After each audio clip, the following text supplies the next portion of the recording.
अच्छा भाई, तो हम लोग स्टार्ट कर रहे हैं फेब मार्च 2025। देखिएगा जरा क्या कहता है भाई।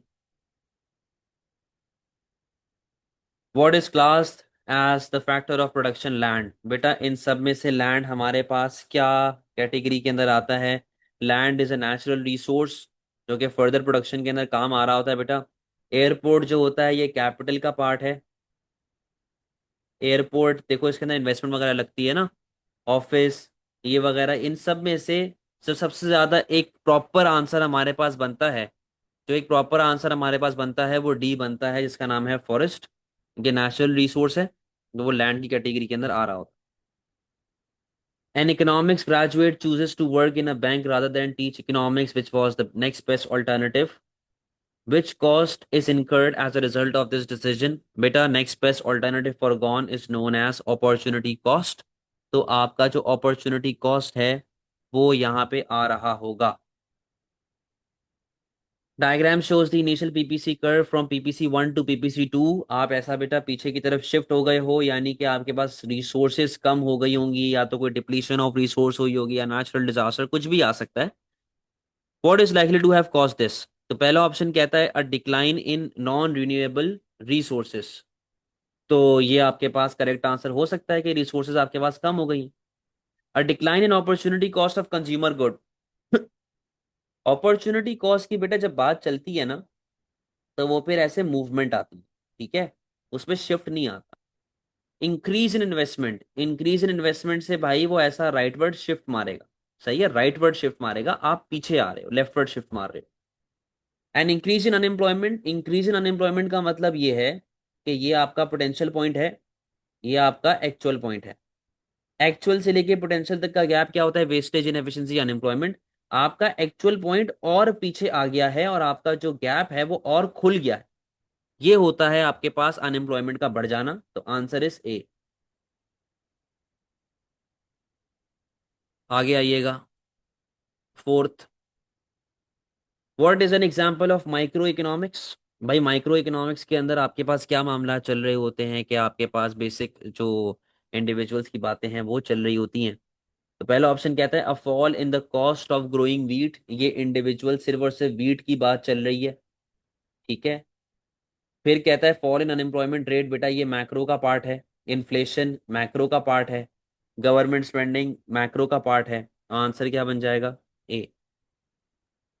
There are three key questions to be decided determining resource allocation within an economy: what to produce, how to produce, for whom it to be produced. What does not relate to one of the choices in the three key questions. सही है, तो आपके पास कौन सी ऐसी चीज है जो आपके पास यहाँ पे नहीं आ रही होती की क्वेश्चन में। क्या क्या थे, what, how and for whom। ठीक है।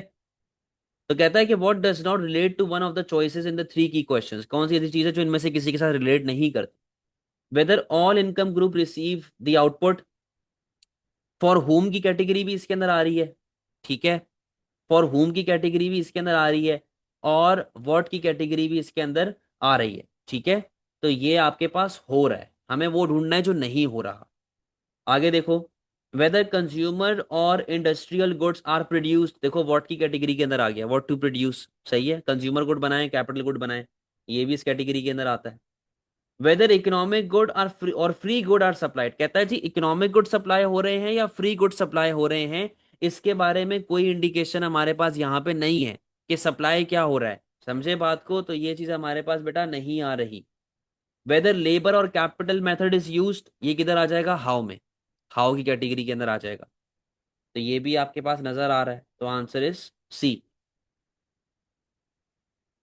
Diagram shows demand and supply curve. आप एक्स पे बैठे हुए हैं। What would be the new equilibrium position if there was a successful advertising campaign for a good and an increase in cost of raw material। तो बेटा यहाँ पे देखो जरा, ये डिमांड है, ये सप्लाई है, आप किधर बैठे हुए हो, एक्स पे।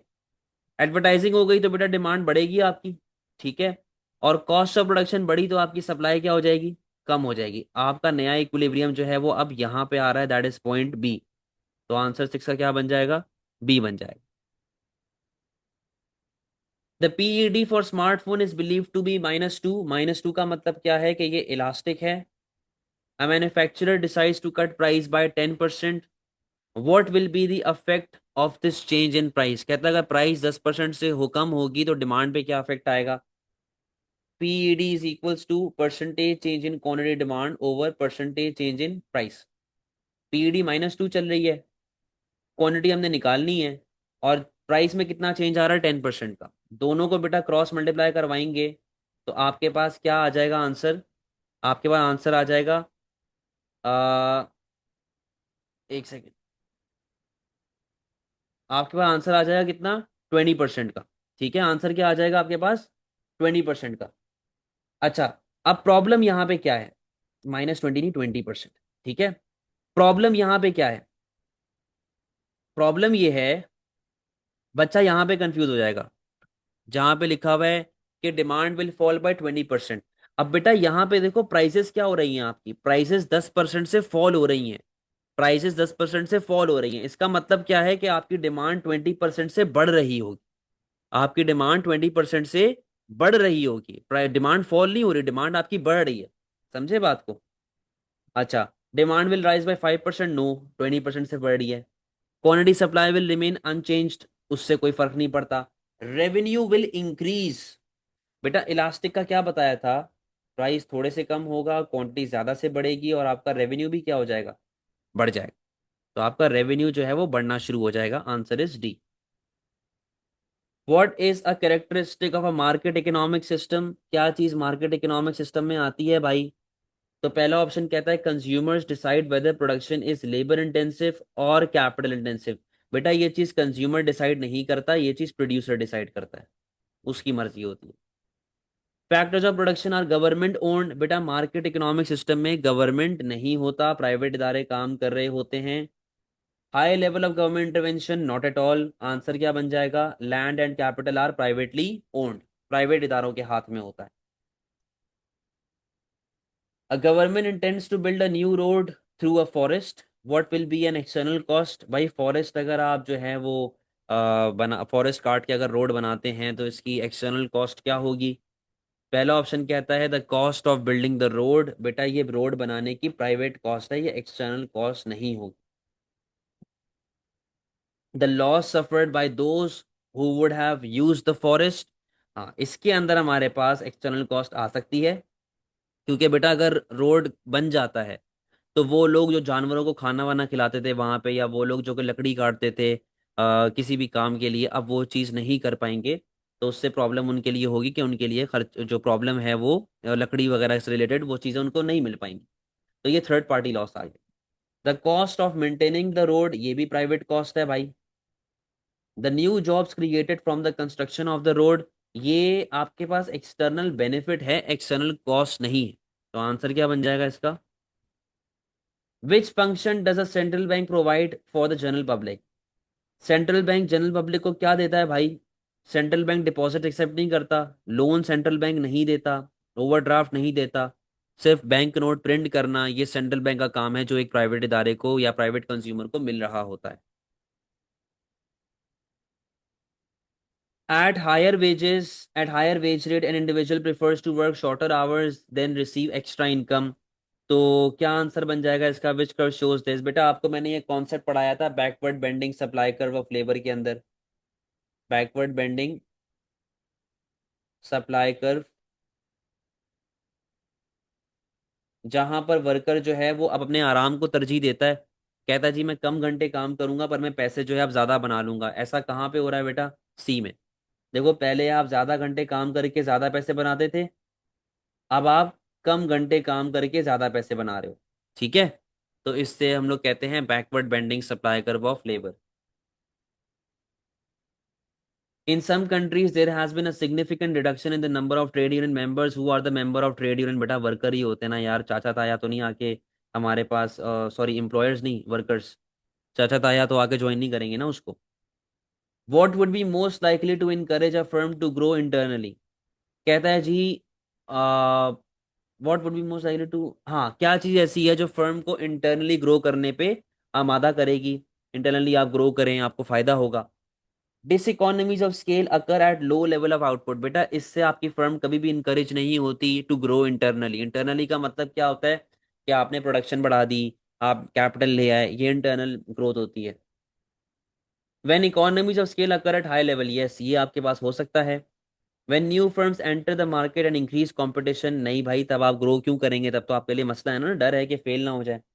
When the firm only supplies local market, यहाँ पर जब आप लोकल मार्केट को सप्लाई करें तो ग्रो करने का जवाब कोई पैदा होता नहीं, क्योंकि आपकी सेल ही नहीं होगी फिर। तो आंसर बन जाएगा बी।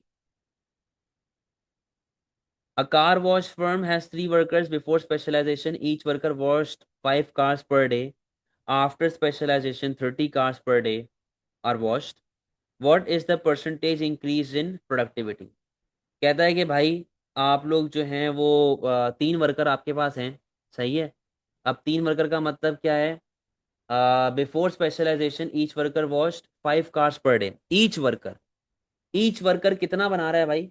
ईच वर्कर बना साफ करता है 5 गाड़ियां। आफ्टर स्पेशलाइजेशन देखो घुमा कैसे रहा है, घुमा ऐसे रहा है कि पहले उसने पर वर्कर का बता दिया, बाद में उसने टोटल का बता दिया कि भाई पहले हम लोग पर बंदा जो है 5 गाड़ी साफ करता था, अब टोटल तीनों बंदे मिलके कितनी गाड़ी साफ करते हैं? 30 गाड़ी साफ करते हैं। तो अगर पर बंदा 5 गाड़ी दिन की साफ कर रहा है, तो मैं 3 से मल्टीप्लाई करवा दूं तो कितना हो गया भाई? 15 हो गया। कितना हो गया? 15 गाड़ी साफ हो गई दिन की। आफ्टर स्पेशलाइजेशन कितनी गाड़ी साफ हो गई दिन की? 30 हो गई। यानी कि डबल हो गई है अब आपकी प्रोडक्टिविटी। प्रोडक्टिविटी अब डबल हो गई है। लेकिन अगर मैं थोड़ा सा और इन डेप्थ जाऊं, तो प्रोडक्टिविटी का मतलब होता है पर वर्कर हमेशा एवरेज। तो दूसरा तरीका क्या है इसको करने का? दूसरा तरीका ये है कि भाई आपके पास 5 गाड़ियां हैं पर वर्कर की, 5 गाड़ी पर वर्कर है। वर्कर कितने हैं? 3। बाद में आपको 30 कार्स दी हुई हैं टोटल, तो पर वर्कर कितना हो गया बेटा? 30 कार डिवाइड बाय 3। पहले एक वर्कर 5 गाड़ी साफ करता था, अब एक वर्कर 10 गाड़ी साफ कर रहा है। तो बेटा प्रोडक्शन कितने से, प्रोडक्टिविटी कितने से बढ़ रही है? 100% से बढ़ रही है, डबल हो रही है। Diagram shows fixed cost and variable cost of a firm. What is the firm's total variable cost at an output of 100 units? बेटा पहले तो सबको आइडेंटिफाई कर लो क्या चीज़ क्या है। ये फिक्स कॉस्ट है, ये वेरिएबल कॉस्ट है, ये टोटल कॉस्ट है। कहता है जी वेरिएबल कॉस्ट क्या होगी आपकी 100 यूनिट्स के ऊपर? तो भाई 100 यूनिट्स के ऊपर वेरिएबल कॉस्ट क्या आ रही है आपकी 15 पे? The diagram shows average revenue of a firm at various level of output. What happens to total revenue as output rises? Average revenue given है, हमें टोटल रेवेन्यू निकालना है। पहले का आया 10, दूसरे का आया 16, तीसरे का आया 18, और फिर आ रहा है 16। तो आपका टोटल रेवेन्यू पहले जो है वो बढ़ रहा है, और फिर टोटल रेवेन्यू जो है वो आपका फॉल हो रहा है। तो आंसर क्या बन जाएगा? C. What is the definition of government's budget? Budget का मतलब होता है कि आपने कितना स्पेंड किया माइनस आपको कितना रेवेन्यू मिला। तो अब यहाँ पे देखें, forecast of government spending and revenue for the following financial year, ये करेक्ट आंसर आपके पास हो सकता है, कितना आपने स्पेंड किया माइनस कितना पैसा आपको टैक्स की सूरत में मिला। An account of government taxation revenue for current financial year, no, सिर्फ और सिर्फ टैक्सेस नहीं आते, गवर्नमेंट स्पेंडिंग भी आती है। An estimate of government capital spending for the current financial year, no, taxes कहाँ गए फिर? Explanation of government spending for the following financial year, no भाई, वापस से टैक्सेस कहाँ गए? तो answer is A. Government decides to increase defence expenditure and reduce direct taxes. तो बेटा जब गवर्नमेंट स्पेंडिंग की बात हो और टैक्सेस की बात हो तो ये कौन सी पॉलिसी होती है? Fiscal policy. और आप डिफेंस को बढ़ा रहे हैं, टैक्सेस को कम कर रहे हैं, तो ये कौन सी वाली पॉलिसी बेटा आपके पास लग रही है? Expansionary fiscal policy. तो 18 का आंसर क्या बन जाएगा? Which type of policy is this? Fiscal policy. Government uses monetary policy such as increasing the rate of interest. What is a result of increasing the rate of interest? अगर आप rate of interest बढ़ा देते हैं तो उससे आपकी saving जो है वो बढ़ेगी, आपकी कंजम्पशन जो है वो कम हो जाएगी, और आपकी इन्वेस्टमेंट जो है वो कम हो जाएगी। तो अब आंसर को देखिए क्या कहता है। It creates disincentive for veg earners. भाई कैसे डिसइंसेंटिव डिसइंसेंटिव क्रिएट करेगा? अगर आप ज्यादा पैसे कमाएंगे तो ज्यादा सेव करेंगे, ये तो आपके लिए इंसेंटिव क्रिएट कर रहा है ना भाई। It discourages investment by entrepreneurs, yes. देख लो जरा, इन्वेस्टमेंट क्या हो जाएगी? कम हो जाएगी। It reduces disposable income of consumers, कैसे भाई? कैसे? डिस्पोजेबल इनकम का मतलब होता है इनकम आफ्टर टैक्स। इन्फ्लेशन से थोड़ी लिंक कर रहे हैं, ना कोई लेना देना इन्फ्लेशन के साथ डिस्पोजेबल इनकम का, और इंटरेस्ट रेट के साथ। It reduces government transfer payment, no भाई, आंसर क्या बन जाएगा? बी।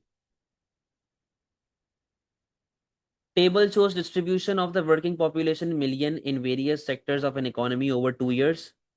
अच्छा, ये आपके पास एम्प्लॉयमेंट वगैरह गिवन है। What can be concluded from this information. तो पहला ऑप्शन कहता है जी less output what's produce in economy in year 2 then in year 1। अब देखो यहां पर उसने आपको टेबल दिया हुआ है एम्प्लॉयमेंट का, ये फेब मार्च है बेटा 25 का।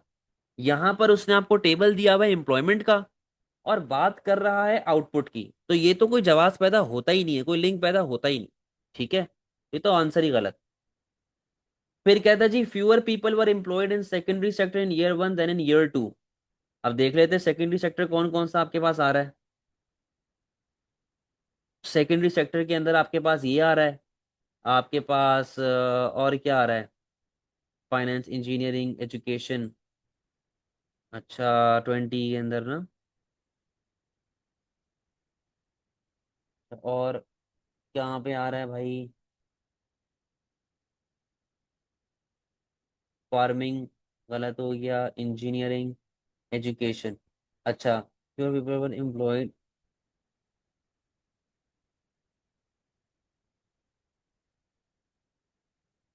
अच्छा, सी को देख लेते हैं पहले। More people were employed in the primary sector in year 2 then in year 1। Primary में क्या क्या चीजें आ जाती हैं आपके पास। आपके पास फार्मिंग जो है प्राइमरी में आ गई। ठीक है, ऑयल एक्सट्रैक्शन जो है वो आपके पास प्राइमरी में आ गया। सही है। अच्छा, अब पहले आपके पास क्या था, पहले आपके पास यहाँ पे टोटल 4 मिलियन थे, अब कितने हैं, 3 मिलियन। ठीक है, तो वो ये कह रहा है कि ईयर 2 में ज्यादा लोग प्राइमरी में थे एज कम्पेयर टू ईयर 1, हालांकि ज्यादा लोग प्राइमरी में ईयर 1 में हैं, ईयर 2 में नहीं है।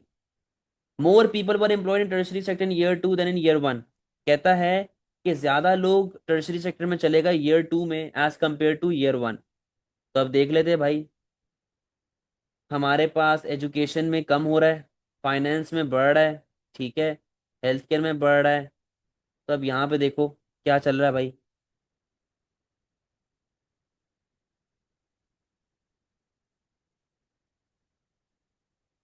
देख लेते हैं भाई। एजुकेशन में आपके पास ये आ गए चार, चार।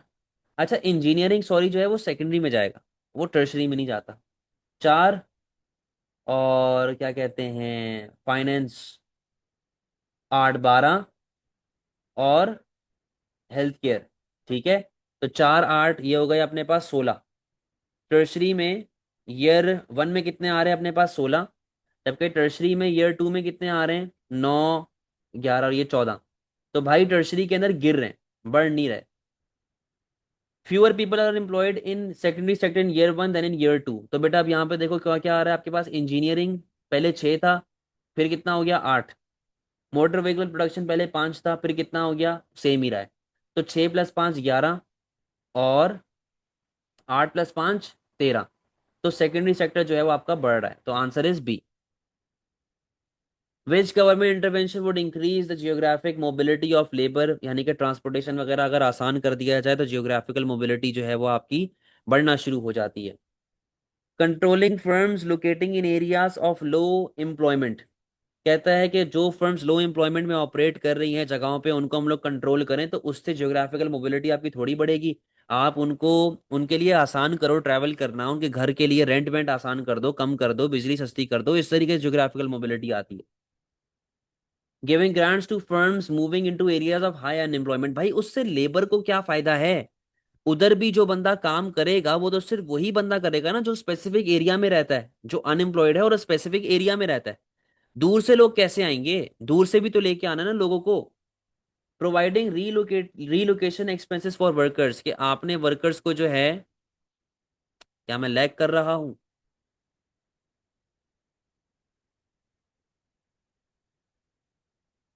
बताइएगा जरा, मैं लैग कर रहा हूँ क्या, मैं लैग कर रहा था। खैर ऑप्शन सी को वापस से देखें। कहता है जी रीलोकेटिंग एक्सपेंसेस फॉर वर्कर्स, यानी कि आपने वर्कर्स को इंसेंटिव दे दिया, वहां पर आसपास घरों में रेंट कम कर दिया, बिजली कम कर दी, सस्ती कर दी। ठीक है, तो इससे रीलोकेट, यार क्या मुसीबत है यार।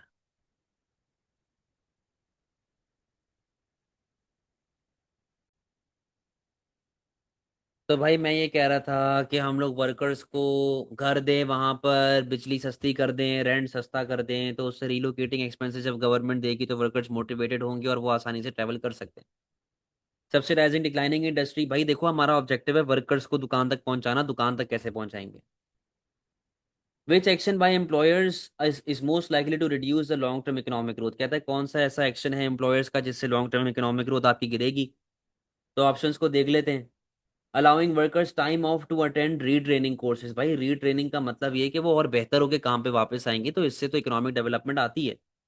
दूसरा ऑप्शन कहता है encouraging workers to work flexibly in different roles, इससे भी प्रोडक्शन अच्छी होती है, वर्कर मोटिवेटेड रहता है, तेज काम करता है। Granting workers regular short breaks during the working day, तो वर्कर थकेगा नहीं, तेज काम करता रहेगा।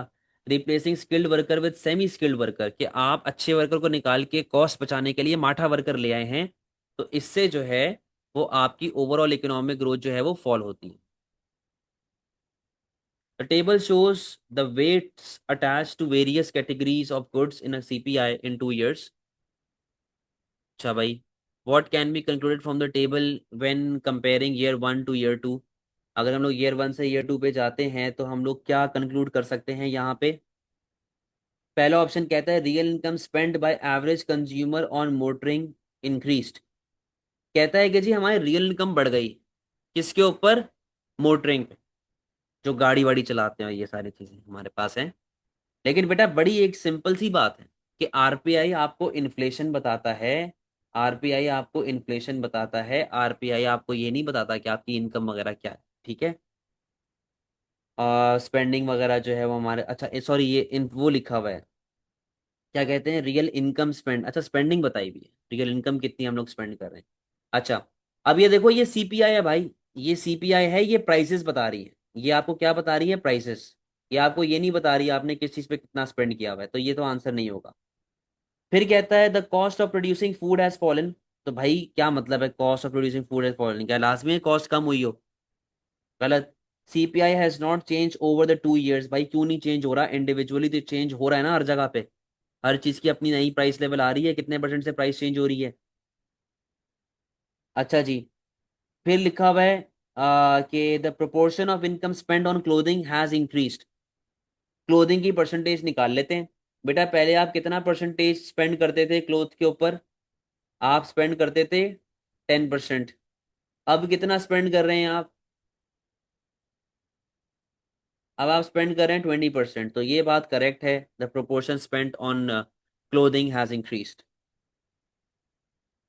The table shows HDI value for two countries, एक की 0.9 है, एक की 0.45 है, what might explain the difference in the HDI values. तो अब यहाँ पे देखो बेटा, country X has double the inflation rate of country Y, भाई एचडीआई में सिर्फ इन्फ्लेशन नहीं आता, स्टैंडर्ड ऑफ लिविंग भी आता है, डेथ रेट बर्थ रेट भी आता है, एजुकेशन भी आती है, तो ये चीज तो गलत। Country X has half the population, भाई ये इन टोटल है, ये टोटल है, ये पर कैपिटा नहीं है। और दूसरी बात ये कि हमें कहीं भी पॉपुलेशन से रिलेटेड इन्फॉर्मेशन नहीं दी हुई, तो हम अपनी तरफ से अजम्पशंस नहीं लेके बैठेंगे। Country X spends more of its real GDP on foreign aid than country Y, कहता है जी एक्स जो है वो अपना जीडीपी फॉरेन एड पे ज्यादा स्पेंड करता है देन कंट्री वाई, इसके बारे में भी कोई इन्फॉर्मेशन हमारे पास नहीं है। Country X spends more of its real GDP on schooling than country Y, क्योंकि स्कूल वगैरह भी आपके पास एचडीआई का पार्ट है, तो आंसर क्या बन जाएगा इसका, D. Wealthy countries have people who live in relative poverty, सही है। What is most likely cause of this, कहता है भाई अमीर मुल्कों में भी लोग जो हैं वो गुर्बत की जिंदगी गुजार रहे हैं, रिलेटिव पॉवर्टी में वो बैठे हुए हैं, तो कहता है जी क्या रीजन हो सकता है इसका। तो अब यहाँ पे देखो जरा, जेनरस स्टेट पेंशन, तो अगर तो जेनरस स्टेट पेंशन आपको मिल रही है तो फिर उससे तो आप गुर्बत से बाहर निकलोगे ना, आप गुर्बत में बढ़ोगे थोड़ी, तो ये आंसर तो नहीं हो सकता। लो नेशनल मिनिमम वेज, यानी कि आपकी नौकरी तो है बट आपकी जो इनकम है वो काफी कम है, अमीर मुल्क में आप काम करें आपकी इनकम काफी कम है, तो ये पॉसिबल आंसर हो सकता है।